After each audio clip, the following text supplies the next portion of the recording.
just what it is. And in most cases, it starts in college. That's just what it is. Now,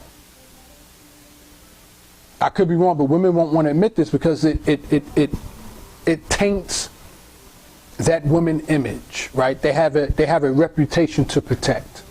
And any woman that will come out and admit that, it's an affront to womankind. All right? It makes her look bad. It will ostracize her. Okay, that's fine in regards to cosmetics, surface, and stuff like that. But the reality is the reality, and that's the reality. I'm not saying all women.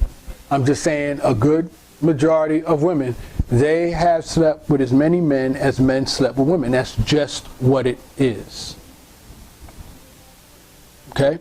So let's deal with that fact. So in the initial conversation, this new format, be honest about that. Be honest about that. Because, I mean, you can, as a woman, you can hold that lie on and do that, right? But one of the two things are going to happen.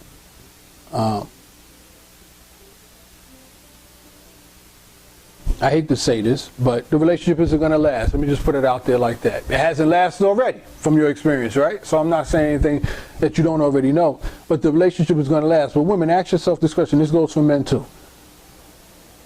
Let's say the whole premise of it is to be able to find that person that loves you for you, who appreciates you for who you are. But just imagine being with somebody who loves you for who you are, your very core, your very being, who you don't have to put on airs with, who you can literally be yourself with. I mean, yourself, everything. You don't have, I mean, you're literally liberated and free. This is your, not only partner, but your best friend. You can share anything with them. Because what is happening, and I know it's a lot that I'm sharing right now, but what's happening, the old format of relationships and why relationships are failing is because you as a woman, and it goes both ways, you as a man, find yourself in a relationship with someone, you're going through something traumatic, right? Something personable. For men, vulnerability. For a man to be vulnerable, shoot, we can't let no women know we scared. What? Get out of here with that. We ain't hearing that. I ain't letting her know. So what you end up doing is you end up telling your boys, and to some extent, we can't even tell our boys some of the stuff we're going through, right? So there's this delicate area, certain situations in life that we go through that probably deal with women, but we can't tell our women that because, first of all, we weren't open and honest. We weren't transparent, right?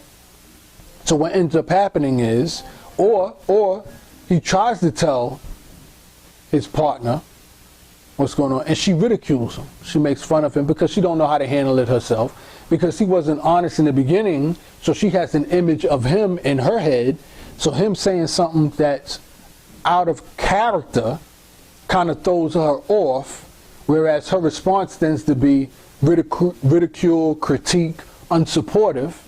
So now he has that experience, he carries that with him, so he ends up struggling with probably something else or the same thing down the line, but he's not going to go to his partner because the last time he went to his partner, this is how she dealt with him, but it's something that he has to speak to a female about, so he ends up finding a confidence in a female, and hence that's how the situation goes in the introduction of infidelity and cheating.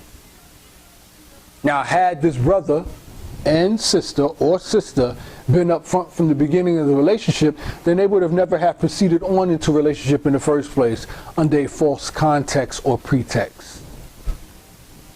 He would have been open, vulnerable, and honest in the first, quote unquote, we use timeline, 6 months, whereas she wouldn't have had an imaginary or perceived image of who he was. She would have been able to see who he was completely transparent, nothing hidden, like a friend. You have guy friends, you have girlfriends that you can just be open, cool, honest, talk about other girls with your girlfriend, talk about your experiences, with other girls with your girlfriend. She knows you. She knows how you operate. She knows your likes, your dislikes. She knows your type. right? That's a freedom right there. Now, at the same time, sometimes when you cross that boundary from friendship to relationship, it's difficult. There's another level right there. So now you're her man or you're her woman, right? And she knows who you are.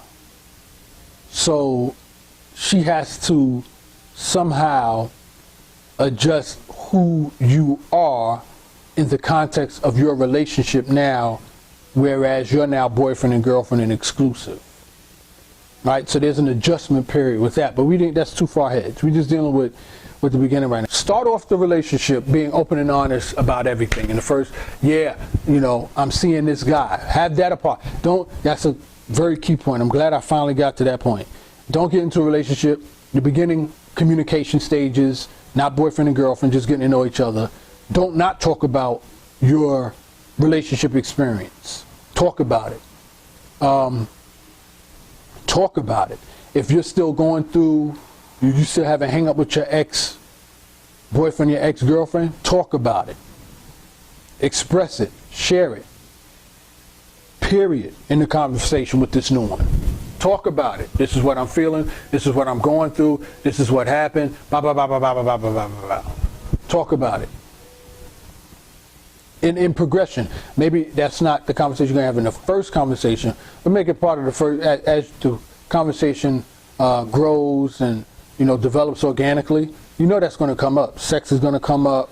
Past relationships is definitely going to come up. Family is going to come up. All those things. So in those first 5, I would say, general introduction conversations, make sure you bring that up and bring it up with full, complete transparency. Yeah, I was jealous. Yeah, I smacked them. Yeah, well, guys, hopefully you're not smacking no females. But yeah, this is what I did. And expect that to reveal more about the person you're talking to, and brace yourself for maybe the end. Maybe the end of getting to know that person more. That's not a bad thing. That's a very good thing. Because now you know whether this person is going to be, if this is the right person for you or not. Because you're owning your truth. A lot of us get into relationships now where we don't own our truth. We're not true to ourselves. And in many cases, this is part of the self-evaluation that you need to do, is to find out who you are yourself before you get into a relationship with somebody else. Because if you don't know who you are, and you jump into a relationship, when you find out who you are in this relationship, now it's at the expense of the person you're in a relationship with. So now you find out who you are, you realize now in who you are, you don't want to be with this person, but that person has dedicated their time and life to you, committed to you, but you're not committed to them. So now you hurt them. Think about how you would feel if that was done to you. I would say the first conversations, be open, honest, own your truth, be fully transparent. The reason why you're not being honest and fully transparent there, because you feel it's a little too much for the person. It may jeopardize my chances of being with this person. Why are you gonna? So then, let me say that again. It might jeopardize my chances of being with this person. So then my question to you is, why be with a person who's ultimately not going to want to be with the real you? How long do you think you can fake or pretend to be someone who you are not?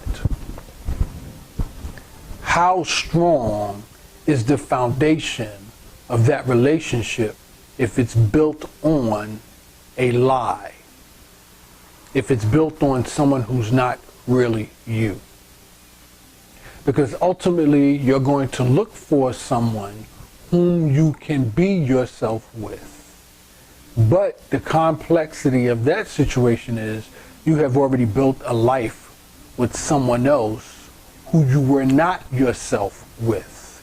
So you already have a, how can I say, comfort with this other person that you built your life with.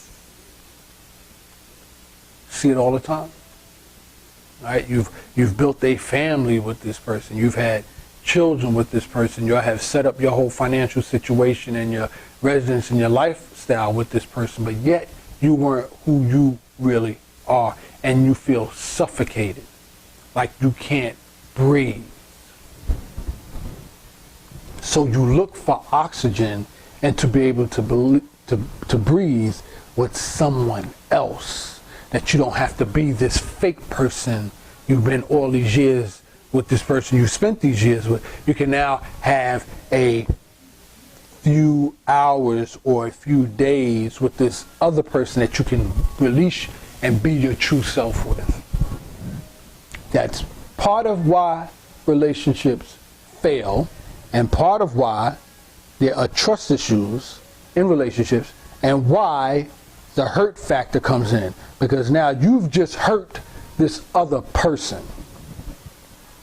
because of that scenario I just gave, and vice versa. That other person just helped you, same scenario, because they weren't being their real and honest self with you. All right, so the final thing I'm going to bring up is it's going to take time to adjust to that, right? So the first step, that's all it is. There's now 3, 4, 5 steps. It's just the first step. Try that.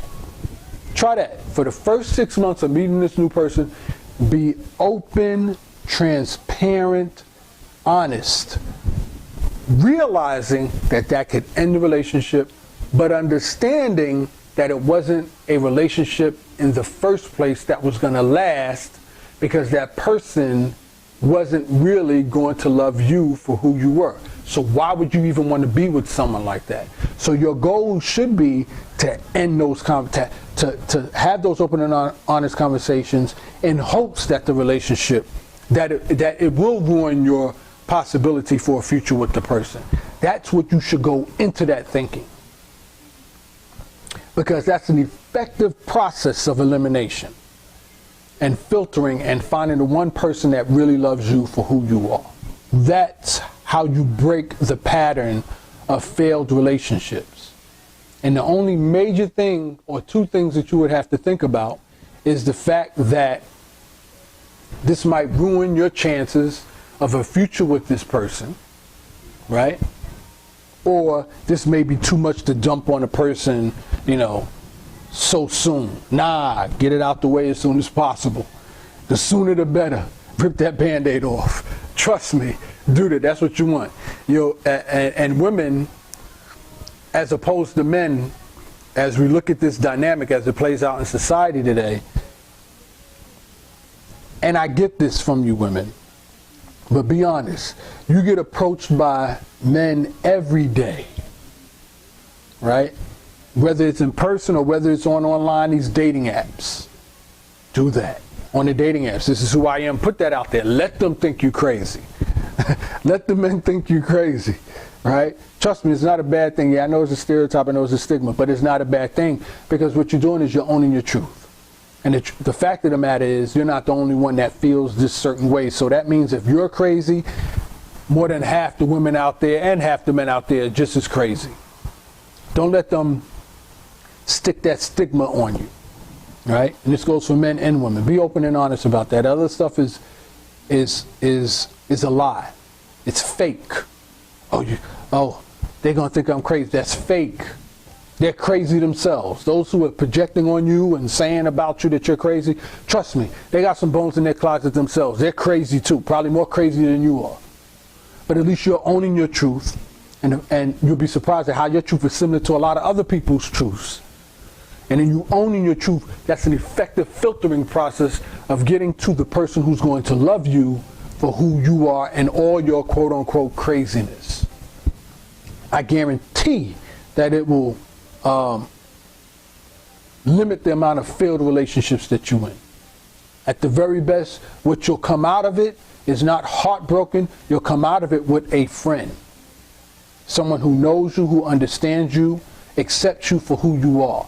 You might not be relationship material, you might not be relationship compatible, but at least you have somebody who accepts you for who you are. Okay? So that's the step: communication. Honest, open, transparent. It'll work. Trust me. So, as I was leading into before, so women, you have plenty of opportunities to do that, especially online. Do that filtering mechanism online. There's no shortage of men who will approach you anyway, every day. So you have nothing to lose by doing that. As opposed to men, we don't have that luxury. We don't have that freedom to express us because we don't have women approaching us as many women approaching us as you women do. So brothers, for you, I would be amiss if I didn't give a version of this for you, and it's not going to be easy. It's not. I'm just keeping it real with you, and it's a good thing in a way. So for men, same thing though. Same thing. Be open and honest from the beginning of a relationship. Put it all out online. Just same thing for the women.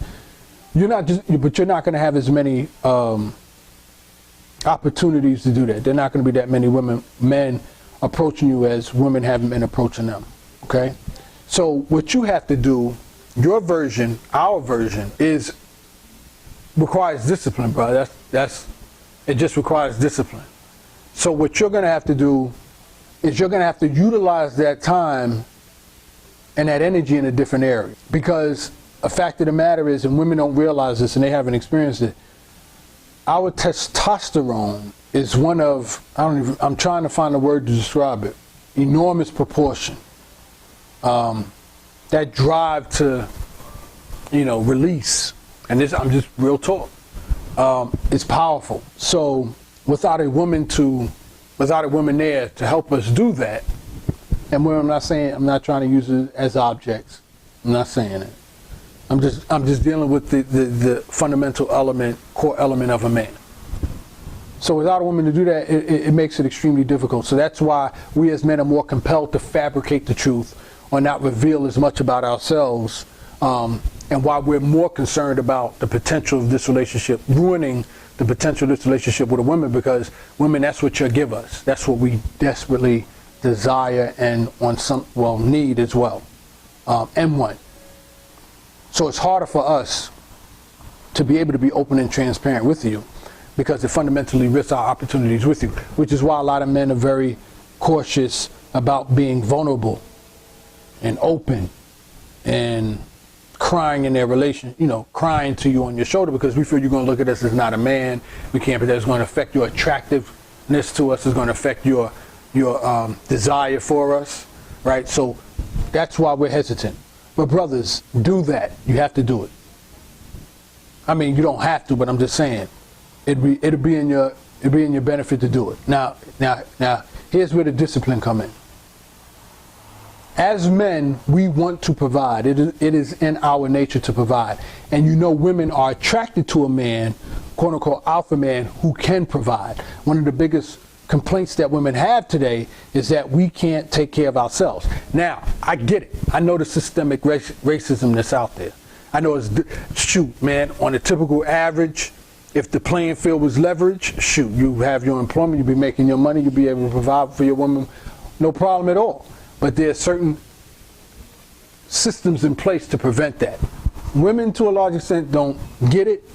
And this is not to disrespect you women. I'm just saying this is what we men deal with that you wouldn't know because you're not a man. You're not faced with it because the world looks at you differently than it looks at us. We're more of a threat than you are. And it's just what it is. Don't get mad at me. Don't come for me with that. I'm just letting you know from a man's perspective, this is what it is. So men, this is what's out there. This is what's facing you. And your women don't get it. They don't understand what you're facing. So this is why this is advantageous for you, what I'm about to share. That's going to help you circumvent that opposition that's coming from systemic racism, that's coming from people as well. Right? You're getting hit on all sides. We getting hit on all sides. So thank you for this anointing, Father. So what you have to do is this. You have to, brothers, have to. Number one, you got to have the opening. That's the standard. You have to have that opening conversation with the woman that you got to be completely transparent, the whole nine. If it includes crying, whatever that is, whatever that you didn't feel comfortable in sharing with a woman before, you got to feel comfortable in sharing now. You got to work your way in being comfortable in sharing all that. Put it all out there. All out there. I had menage a trois. You know, I cheated. I had a girlfriend. I cheated on her with somebody else. Put it all out there, brothers. Trust me. I know. But put it all out there and explain why. I never knew my dad. My mother didn't raise me. I was raised by my stepfather. This is going to be a deep one, and it's a real one. And for women, this part applies to you too. This is not something you want to admit, and especially not something you want to admit to somebody you don't know. But there are reasons for the things that you do and the actions that you take. There are reasons, supplemental trauma-related reasons for infidelity. And you would know that, do your research, you study it. I studied it. I'm telling you. For women and men, but particularly women, and men, well, both anyway. The reason for a lot of infidelity is based on insecurity, is based on fear, and is based on trauma.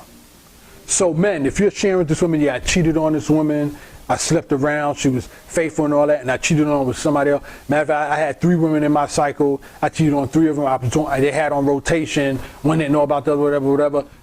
Put that out there, brothers, I'm telling you. Like, okay, you crazy? What's wrong with you, man? I ain't putting that out there. Yo, man, you out. I'm out. Yo, I'm turning this off. Brother don't know what he's talking about. I get it. I get it, but listen, man, I'm telling you. But as you're putting that out there, you also have to be able to do a self-evaluation. And this is what I was talking about in the beginning of this video, of yourself. And be real with it, man. The reason why I did this is because I didn't know my dad. My dad wasn't there. Or my mother, and this is no slight on mothers, no slight on women. I'm just saying this is the reality that's out there.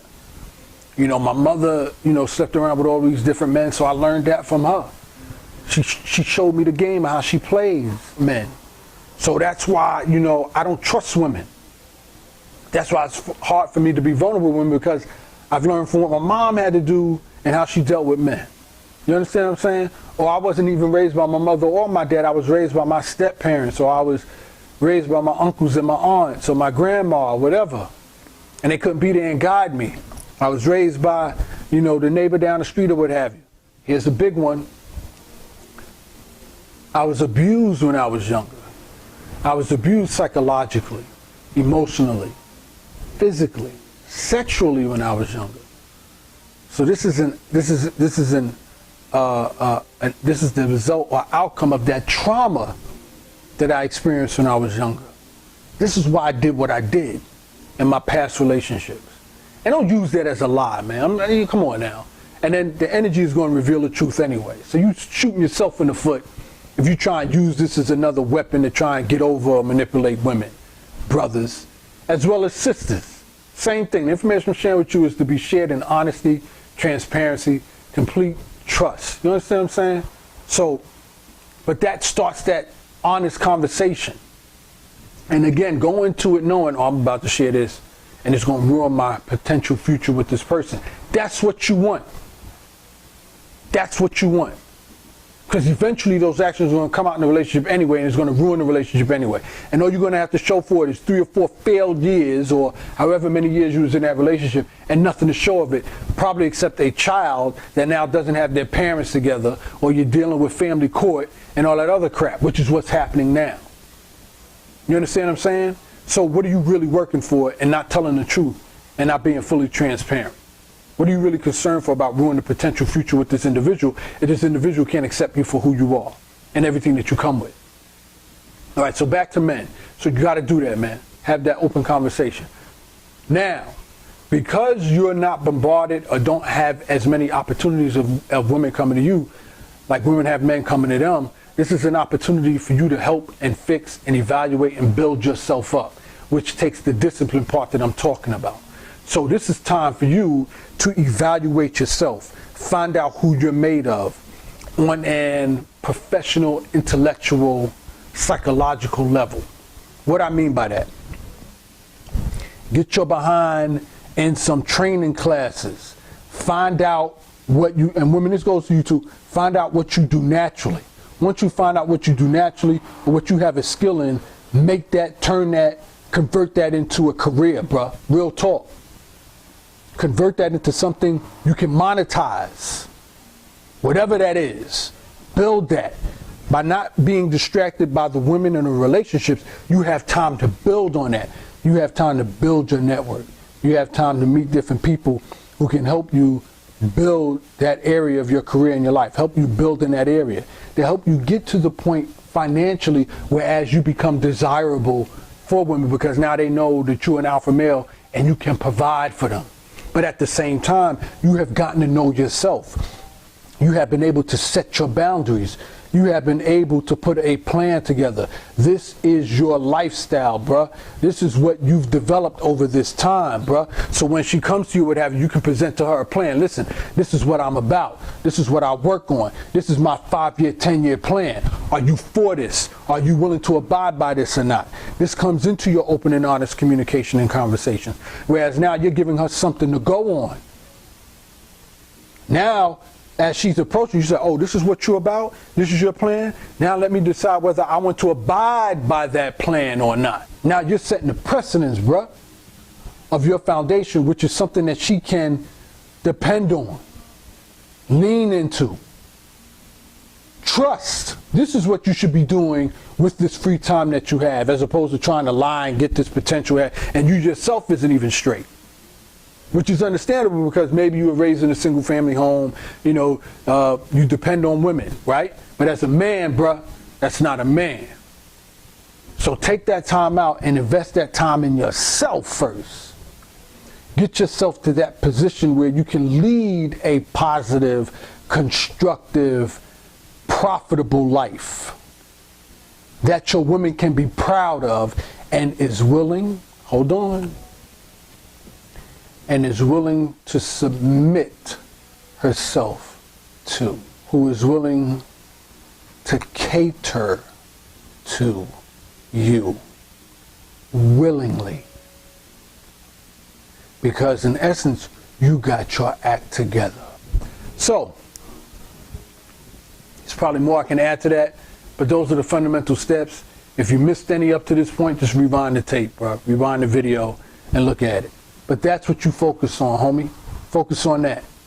And as you're developing and growing in that area, then you'll find the women start to attract themselves to you because, number one, in all honesty, you're building yourself up constructively. You have a clear head on your shoulders.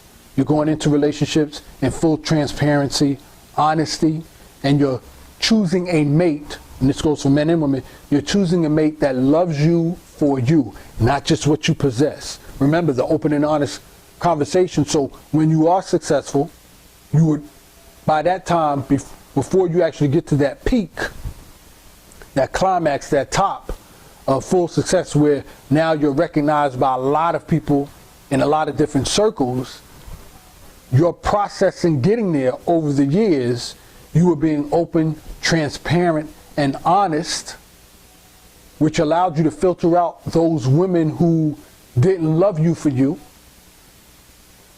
and then find that woman or man, for the man, find the woman, for the woman, find a man that you were open and honest with, that loves you for who you are, regardless of materialistic things or regardless of what you possess. You found your friend.